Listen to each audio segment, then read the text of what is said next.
Hey, we back. I'm here on Discord and we are once again talking about Mudae. It's been a while since we did a Mudae video, but I got a message the other day that I thought was quite funny from someone that was saying that I gave out too many tips for the mid and late game and not enough for the early game. And so I wanted to make this video to kind of demonstrate what mid and late game actually is, because to be fair, Mudae is a long game. If you want to do everything that you can do, it's going to take you a long time. And a lot of people assume that getting badges is all there is. And because of that, most of my videos are based on badges. But let me tell you, there is a lot more to it than that. For reference, I will say the same thing that I said to the person that DM'd me the other day, which is that I have seen a lot of people compare getting all of your badges maxed out to being the tutorial. Now, whether you agree with that or not is down to you. Personally, I actually don't think that's really true, because getting your badges maxed out probably takes like 3 months, and that is a long tutorial. But they have a point, and that is that there is a lot more to the game than just badges. So I'm going to be going over today the 7 stages of Mudae, which I've broken down into little categories, and I've written them here. I'm going to give you some examples of what you're doing in each category, what the strategy might be and how it changes, and etc. So the first category is going to be maxing out your badges. In fact, that is the first of 7, mind. Maxing out your badges, as you can see here, getting all to level 4. Now, we've talked about badges many times in the past. You probably have a reasonable experience of maxing out your own badges. Even if you haven't got your badges maxed out, you're probably on the way there. I'm going to use an example here of someone trying to max out their badges, and that's going to be me in this short channel on my server here, link in the description. As you can see, I am currently trying to max out my badges. I'm not making major progress because I don't use the bot as much as I used to, but as you can see, there we go. I'm going with the strategy that I always tell people to go with. I've got Gold 4, I've got Sapphire 4, I've got Emerald 1, and now I'm working towards maxing out Ruby. After I've done that, I'll give it a quick refund and we'll go again, you know? Easy stuff. So yeah, maxing out your badges. We've talked about this many times before. As you're doing this, you're going to be wanting to just grab as many high Kakura characters as you can for when reset comes, increase your general harem worth, make sure you're getting as many Kakura reactions as possible, preferably yellow or something like that. And yeah, just getting yourself some Kakura. So that's stage 1. What happens in stage 2? Well, stage 2, you're going for your tower, your Kakura tower here, which I can just show. You're going to be trying to get these upgrades here, right? Now, you might get a couple while you're maxing out your badges. In fact, having a look at this, I realized that I haven't got any while maxing out my badges yet. So just as a nice demonstration, I'm going to build, let's say, floor 8. I'm going to build 8 there, and as you can see, I did that without having maxed out my badges. Getting a couple of tower floors while you're maxing out your badges is pretty nice, because the tower floors are pretty nice, you know? Especially 7, 8, 10, and 11. They're the best ones, in my opinion. You can get whichever ones you want, of course, and I have videos about this as well. But the reason that you're just going for tower after you've maxed out your badges is because you want to go for those KLs, those juicy nice KLs. If I go back to this server up here, I can show you my KLs on here, and you can see these KLs are pretty nice. We get a bunch of extra wishlist slots, we get a bunch of extra perm rolls, RT cooldown, all that good stuff, right? But in order to get all this stuff, realistically, you're going to want to max out your quantity and quality, and let me tell you that costs a lot of Kakura, total about 2 million. So how do you save up that much? Well, again, I've got videos on this, and you mostly put it into your tower, right? So as you're saving up, you just put all your Kakura into your tower. And so this is basically stage 2. You're just putting every little bit of Kakura you get into maxing out your tower until, with the destroy command, you would get 2 million back. If you run the destroy command, it'll tell you how much you're going to get. For me on this server, I would get 7.5 million. But once this says 2 million, then you're pretty much good to max out your quality and quantity. And so that's stage 2, just putting all your Kakura into your tower. Then you get stage 3, which is when we have enough. We've got the 2 million. We go and max out quality and quantity. Now I'm going to nick Coffee here as an example. Hi Coffee, welcome to the video. I would use one of my own examples, but actually most of the quantity and quality maxing out I did was before towers was even added to the game. So I don't even know if I've got a good example. But Coffee here, as you can see, has just over 2 million Kakura stored up in his tower. As you can see, it takes about 2.5 towers total. And so what he's done at this stage in the game is he's destroying his tower, if I can find it. There we go, he destroys his tower, and then he goes and levels up his quality, his quantity, straight up to 100. You can see how much that costs there. And then he just starts spamming KLs. Build a couple of tower floors back. You got a little bit of spare Kakura, why not? Build a couple of floors, that sounds good. You just spam out the KLs, because KLs are really good, especially when you've maxed quantity and quality. You're going to be getting those extra upgrades, and it's really nice. So this is stage 3. I showed you here that you can get your wish lists up, your RT cooldown up, your perm rolls up. These are the 3 you're looking for. The RT cooldown especially, it maxes out at 15 hours, and so once you get there, you're pretty much done for now. But until you get there, the worth of the KL is really high, especially as the more KLs you do, the rarer these drops become. And so up until you get to this point, you're going to be getting the drops pretty often. So you want to just spend a while spamming loads of KLs. This is why I say it's perfectly plausible to wait until you've got more like 3 million Kakura to actually destroy your tower and go for KLs, because then you can max out all of this stuff right away and pretty much skip past stage 3 of the Mudae game. But that's up to you. If you're a little impatient, perhaps it's probably perfectly reasonable to go earlier, as you saw Coffee do there when he only had about 2.5 million Kakura. That's all good. But yeah, so that's stage 3, just pretty much spamming out KLs until you max out your RT cooldown. During this stage, once again, you're just trying to get as much Kakura as possible. You're probably getting some 8,000 Kakura per day, something like that. And so it shouldn't be difficult to just keep getting loads of KLs. Also, during this time, of course, you're going to be getting a lot of USs, which is really helpful later on. And especially if you do this directly before a server reset or something, those USs are going to be helping you out a lot. Once you've finished that, you've maxed out your RT cooldown, you've got a bunch more rolls and wish lists, all the rest of it, you move on to stage 4. This is just kind of mixing stuff around. You go back to your KT, which of course is still reasonably cheap. You might have got some more floors on it since you actually moved over to KLs. But you move back to KT, you do some KLs, you just kind of upgrade whatever you feel necessary. You're trying to get as much upgrades as possible because your upgrades are pretty cheap. The perm rolls here, the wish lists here, and the KT, just general upgrades. You want to try and max out your floor 7 and your floor 8 if you can. That might take a little bit. Probably won't manage that in stage 4, but that's kind of your aim. Just get as many upgrades as possible. You're just chilling at this point. You've got a lot of stuff. You're doing well at the bot, right? You're going to be getting some pretty reasonable characters when reset hits because you've got a lot of rolls. You've got your USs. And so if you want to try hard on the bot, you can pretty easily.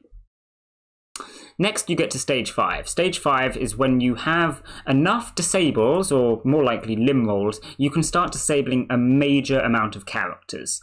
This, I would say, is probably the stage that I am at on this server, for instance, probably stage 5. I have not paid too much attention to my disables. I'm not really trying for them too hard, because, like I said before, I don't use the bot as much as I used to.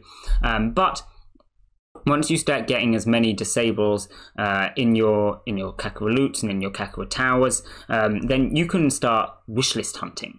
And what I mean by that is you're going to have a lot of wishlist slots. I've got about 50 on here. You're going to have a lot of perm rolls. Again, I've got nearing 50 on here. And you're going to be able to roll, as long as you optimize your disable list or your limb roll or whatever it is you're doing. Maybe go for some server disables if you're the owner of the server. You can start rolling wish lists really frequently. And especially you can start key hunting. This is when you start getting high level keys. If we have a look at info keys, for instance, you can see the high level keys. You're looking at things like gold, which is going to earn you more Kakura, maybe even chaos keys, which earns you more Kakura and gets your soulmates. You're going to start getting things like this. You probably won't get too many because you still need some more upgrades to stay consistent, but you're getting enough disables, you're getting enough rolls, and you've probably got enough claims by this point, unless your server resets often, that getting this kind of things is not difficult, right? By this point, you're trying to look to max out your floor 7 and floor 8. You're maybe working towards maxing out floor 9, floor 9 being the gold keys max bonus. If this maxes out at 20 towers, so you're going to end up with like I think about 15,000 Kakura per 3 hours, which is, you know, pretty good. You won't max this out right away. This is going to take a long time, but you're working towards that, right? And you have unlimited US at this point because you're getting so much Kakura from your keys, especially if you've got high-ranked characters, that you can, again, just roll as much as you want. So that's stage 5. Then we have stage 6. Stage 6 is the real keys grind. This is where I'm at in my actual key servers. If I go down to some servers like this, for instance, you can see the amount of keys that I have becomes kind of silly. There you go. So TSY, for instance, 24 keys on Naotomori, of course, the best waifu. And we've got 138 pages of keys here, despite me being the only person in the server. I can look at my profile here and you see thousands of KS keys and thousands of other keys as well. Just in general, you're getting a pretty obscene amount of keys. You're going to start getting a lot of soul lists, start working towards like 50 or 100 pages of soul lists.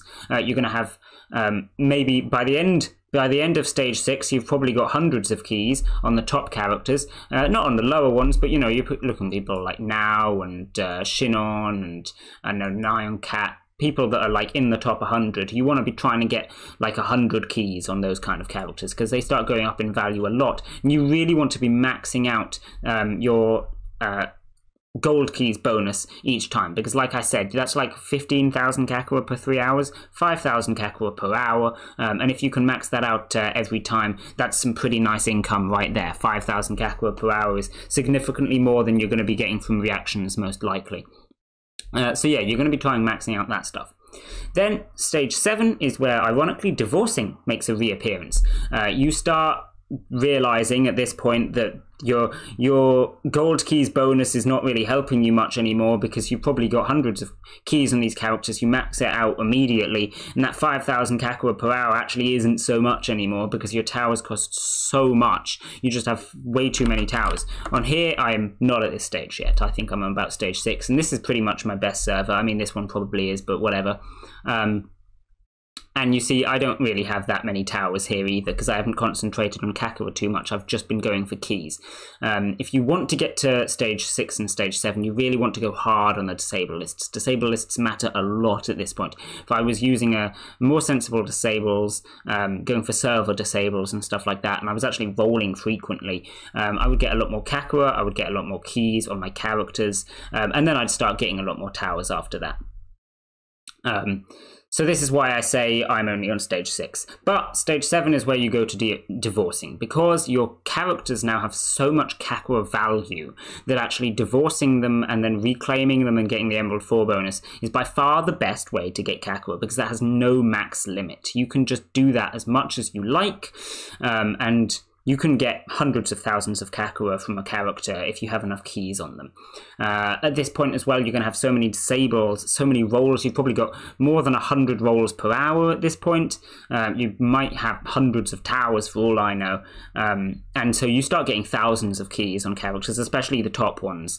At this point, you know, the gold keys bonus doesn't really make much difference because that 5,000 Kakura is nothing. Light Kakura is going to be the only one that's worth claiming because you're going to be getting like hundreds of Kakuras from it. I mean hundreds of individual reaction Kakuras, you know, and some of them are going to be red and rainbow and whatever, and so you end up getting hundreds of thousands of Kakura from a light reaction. It's going to be insane, you know.